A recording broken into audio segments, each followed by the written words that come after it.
టౌన్లో భారీగా జాయిన్ అయిన వైసీపీ శ్రేణుల నుంచి వచ్చిన అన్నదమ్ముల అక్కచెల్లెలందరూ కూడా మనస్ఫూర్తిగా ఆహ్వానం తెలియజేస్తున్నారు. బాబు, షబీర్ అండ్ రాజా అండ్ వాళ్ళ బ్యాచ్ ఎవరైతే ఉన్నారో దగ్గర ఒక 100 మంది చేరారు. ఈరోజు చాలా ఆనందం ఉంది. వాళ్ళు మనస్ఫూర్తిగా పార్టీలకు ఆహ్వానిస్తున్నారు. అలానే ఇద్దరి మధ్య పార్టీ మధ్య సమయం కుదుర్చుకొని ఎక్కడ డిస్టర్బెన్స్ లేకుండా పనిచేసి రేపు పొద్దున అత్యంత మెజారిటీతో మరి మళ్ళా బొజ్జల కుటుంబానికి గెలుపుతున్నారు.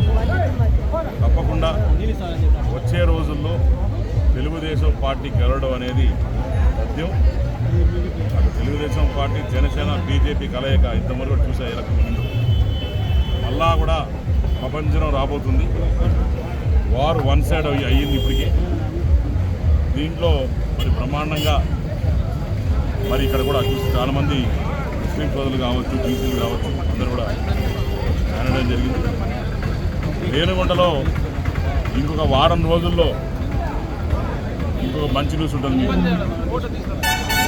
వచ్చే ఎన్నికల లోపల మీకు ప్రతి వారం ఒక విజువల్ ట్రీట్ ఇస్తా. మొత్తం కూడా ఈరోజు మధుసూదన్ రెడ్డిని నమ్మే పరిస్థితి లేదు, జగన్మోహన్ రెడ్డిని నమ్మే అసలు పరిస్థితి లేదు. ఎందుకంటే వీళ్ళు చేసే అక్రమాల, అరాచకాలు, భూదందాలు, వాళ్ళ కృష్ణదండాలు ఏ రకం ఇంకా ఎక్కడ చూసినా సరే దాచుకో పరిస్థితిలో ఉంది. Sand mafia, land mafia, factory mafia ఏ రకంగా బీభత్సంగా ఉందంటే ఇక నా భూతో నా భవిష్యత్ అన్నట్టు ఇక్కడ మరి రణరంగం చేస్తూ ఉంటారు.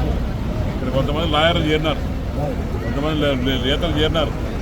తిరుపతి నుంచి కొంతమంది వచ్చి రియల్ ఎస్టేట్ వ్యాపారం స్టార్ట్ చేసినారు. వాళ్ళందరికీ తస్మాత్ జాగ్రత్త చెప్తున్నా. రేపు వచ్చే 50 రోజుల తర్వాత ఏ రకంగా ఉండబోతో అందరూ చూస్తారు. పేదవాడికి మళ్ళా పెద్దపీట వేసి బలహీన వర్గాలకి, దళితులకు కూడా పెద్దపీట వేసి, మైనారిటీకి పెద్దపీట చేసే ప్రభుత్వం మరి తెలుగుదేశం పార్టీ ప్రభుత్వం తెలియజేసుకుంటూ తెలుగుదేశం చేసి